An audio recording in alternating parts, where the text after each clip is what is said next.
Bonjour à toutes et à tous, bienvenue dans Paris Centre en clair. Aujourd'hui, je veux qu'on parle d'un truc que tout le monde vit, mais que beaucoup de politiques traitent comme un détail. L'éducation communale et le périscolaire. Parce qu'à Paris, l'école, ce n'est pas seulement le temps scolaire. C'est la journée entière d'un enfant et ça change tout. L'idée au cœur du nouveau Paris populaire est simple et elle est puissante. Il n'y a pas un enfant de l'école et un enfant du soir ou du mercredi. Il y a un enfant d'un seul tenant. Et la ville doit assumer sa part. Sécurité, bien-être, apprentissage, socialisation, inclusion, santé. Ça suppose des personnels formés, reconnus, fidélisés, avec une vraie carrière et des équipes stables. Pourquoi c'est urgent? Parce que depuis des années, tout se fragilise en même temps. D'abord, l'école publique parisienne se prend des chocs successifs. Réforme nationale, manque de moyens et côté municipal, une réponse trop souvent au minimum, au lieu d'une stratégie de protection des enfants. Dans notre programme, c'est dit clairement. Alerte répétée des personnels, absence non remplacée, manque d'accompagnants pour le handicap, manque d'animateurs, budget associatif raboté, et quand les services craquent, ce sont les enfants qui paient. Ensuite, il y a la question du périscolaire. Là, on parle d'un temps dont la ville est responsable, et qui est énorme. C'est une année complète avec les vacances. Il peut même représenter plus de temps que le temps scolaire.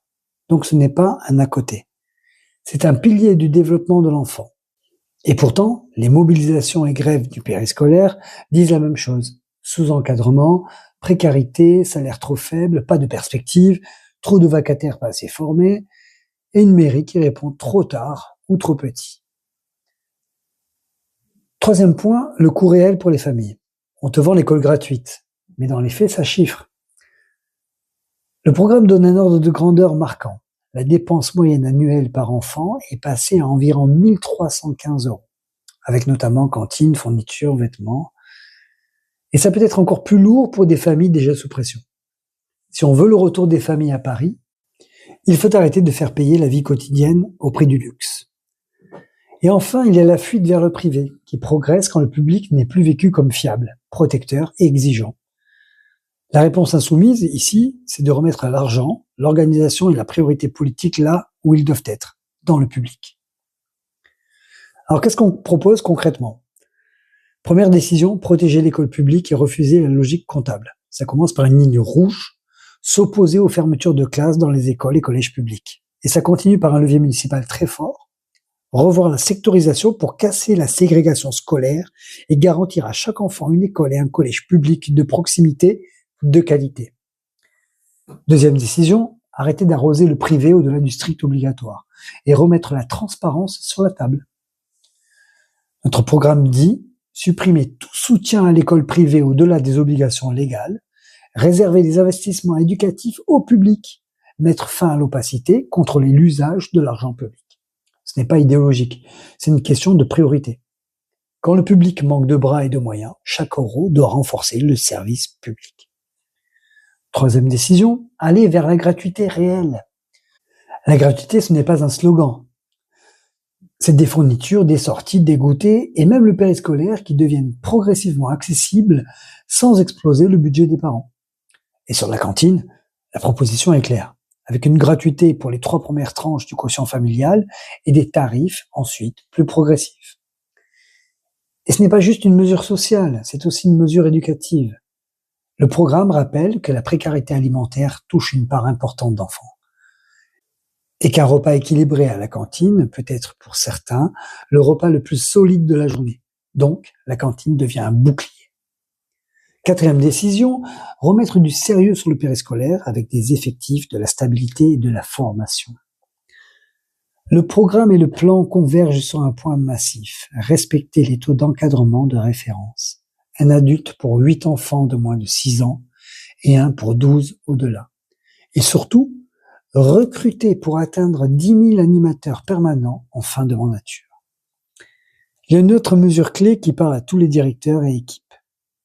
Arrêter l'hypocrisie des faux vacataires et sécuriser les parcours. Notre plan évoque un plan de déprécarisation de 4 000 animateurs via titularisation et contractualisation pour stabiliser les équipes.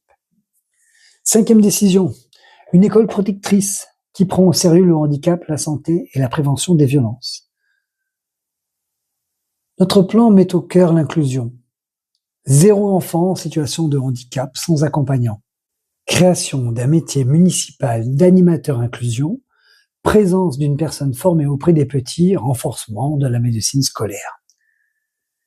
Et le programme ajoute une mesure très opérationnelle, former les animateurs et intervenants du périscolaire à la prévention des violences, installer des référents identifiés, formés à la détection du harcèlement et faire des actions régulières de sensibilisation.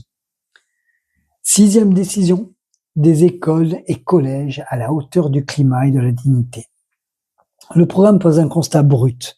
Chaleur, bruit, ventilation, bâtiments vieillissants. Il rappelle une donnée très parlante.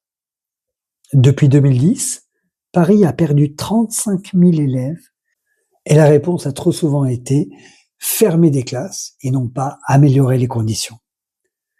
Donc la proposition, c'est d'investir sanitaire, insonorisation, ombrage, ventilation, cours rafraîchis avec plus de pleine terre et d'arbres. Enfin, on ajoute un truc très concret pour la vie des familles, un vrai soutien scolaire municipal encadré après les cours dans les collèges publics et un financement dédié aux sorties, visites, voyages scolaires pour que l'accès à la culture et aux expériences ne dépendent pas du portefeuille des parents. Maintenant, l'adaptation à Paris-Centre. À Paris-Centre, tout est concentré. Densité, tension de logement, rythme de travail, déplacement et une réalité sociale très mélangée. Parfois dans la même rue, parfois dans la même école. Donc la promesse doit être lisible, une école publique de proximité qui protège et un périscolaire qui n'est pas une garderie au rabais, mais un vrai temps éducatif. Concrètement, ça veut dire dans chaque école du quartier, tu dois pouvoir garantir une équipe périscolaire stable, formée, suffisamment nombreuse et des conditions matérielles correctes. Ça veut dire aussi que la cantine doit être un bouclier social, pas une facture de plus. Et ça veut dire qu'on travaille avec les associations et centres sociaux du coin, avec des financements pluriannuels pour arrêter le yo-yo et donner de la continuité aux enfants. Donc la conclusion est simple. Un service public d'éducation communale, c'est une journée d'enfants protégés du matin au soir, des équipes stables et formées, une vraie inclusion, une cantine qui lutte contre la précarité, des écoles adaptées au climat et une priorité politique, le public d'abord. Et si on fait ça, on fait plus que gérer l'école. On rend Paris vivable pour les familles.